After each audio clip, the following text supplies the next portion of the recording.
has begun, but it's not yet the all-out assault many expected. So how are they doing it? Israel is trying to control what we see of their offensive, but by analysing satellite images and the limited footage coming out of the Gaza Strip, our visual analysis reveals how Israel and Hamas are fighting this war right now, and why this conflict is unlike anything we've seen before.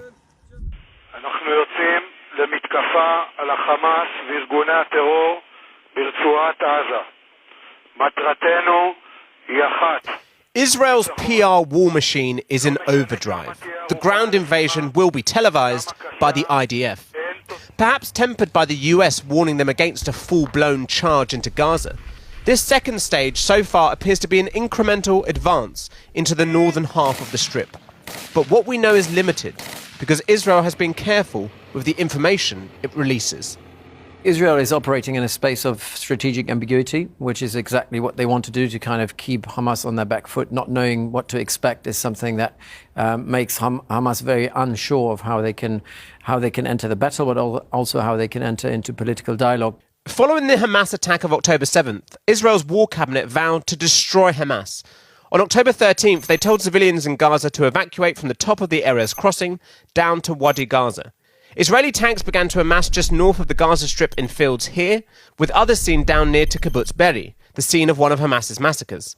The IDF said short ground incursions began on October 22nd, but we didn't get images until days later. It was last Friday night that Israel imposed a communications blackout, internet, mobile and landlines all cut. An indication of more permanent incursions into Gaza. The IDF has continued to release footage from inside, showing its soldiers conducting operations. Columns of tanks driving along the sand, bulldozers clearing the way. But the Israelis do not say exactly where and when these images are from. They just release them day by day.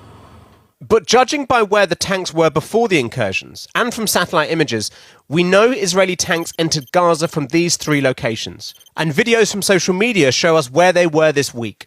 One shows forces raising a flag at a hotel here, 3 kilometres from the border. The video appeared as early as Saturday, but we've not been able to verify when it was filmed. Another shows a tank firing on a civilian car on Salah al-Din Road. The video appeared on Monday morning and was filmed by a Palestinian journalist. A satellite image taken on Monday at 9:34 a.m. shows smoke rising from the same location. And this image from Planet Labs, also from Monday morning, shows the tracks of Israeli tanks and armoured vehicles, locations where they appear to be bedding in, as well as reaching more built-up areas, all littered with craters. So what does this tell us about the Israeli strategy?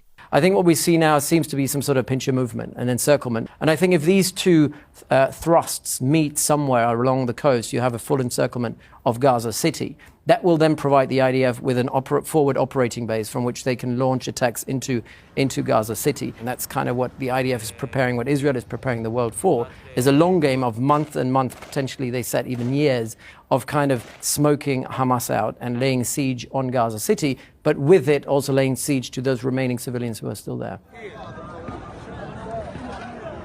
That siege was seen in Israel's devastating strikes on the Jabalia refugee camp, which caused dozens of deaths and injuries, according to Gaza. Watch Israel's new strategic techniques on how they are entering into the tunnels and destroying the weapons that the Gazans